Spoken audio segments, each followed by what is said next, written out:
1920 के दशक में एक ब्रिटिश पर्वतारोही हुआ करता था।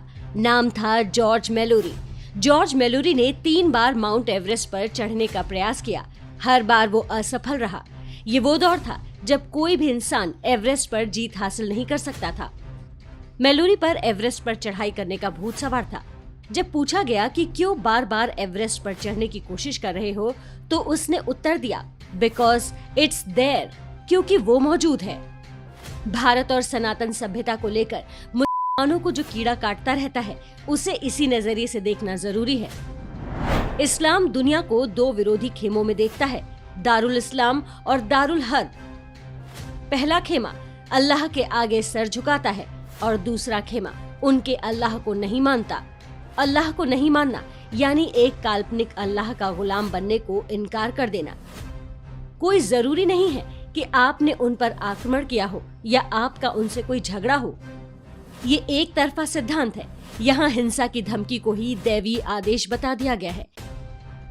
अंग्रेजी की एक कहावत है, a lie can be maintain only through violence, अर्थात झूठ को सत्य की तरह प्रचारित करने का एकमात्र तरीका हिंसा और जोर जबरदस्ती है। भारत और पाकिस्तान के मुसलमानों पर ये बात सबसे अधिक लागू होती है। पाकिस्तान को बनाने के लिए जिन्होंने वोट दिए, वो कभी पाकिस्तान गए ही नहीं। अपने वोटों से उन्होंने काफिरों की जमीन तोड़ ली। अल्लाह की किताब के अनुसार उन्हें सवाब यानी पुण्य मिलेगा।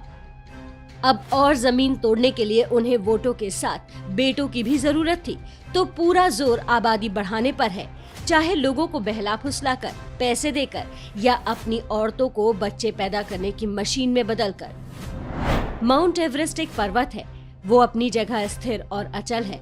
उसने कई साल तक किसी पर्वतारोही को अपने माथे पर नहीं चढ़ने दिया, लेकिन जैसे ही सुविधाएं मिलती गई, एवरेस्ट पर पहुंचने वाले पर्वतारोहियों की कतार लग गई। पहली बार 1953 में एवरेस्ट को जीता गया, लेकिन स्थानीय लोगों की ही सहायता से। भारत और सनातन सभ्यता भी एवरेस्ट जैसे हैं। अब्राहमिक समाजों के लिए भारत एक चुनौती की तरह है, जिसे जीतना उनके लिए अपने ईश्वर का आदेश है। इसके लिए वो कुछ भी करने को तैयार हैं। छल, कपट और हिंसा सब जायज है। जब से इस्लाम और ईसाई मजहब पैदा हुए हैं, वो लगातार इस एवरेस्ट पर जीत पाने के प्रयास में जुटे हैं। प्रश्न भारतीय समाज से है, क्या हम इन प्रयासों और उनकी गंभीरता को समझ पा रहे हैं?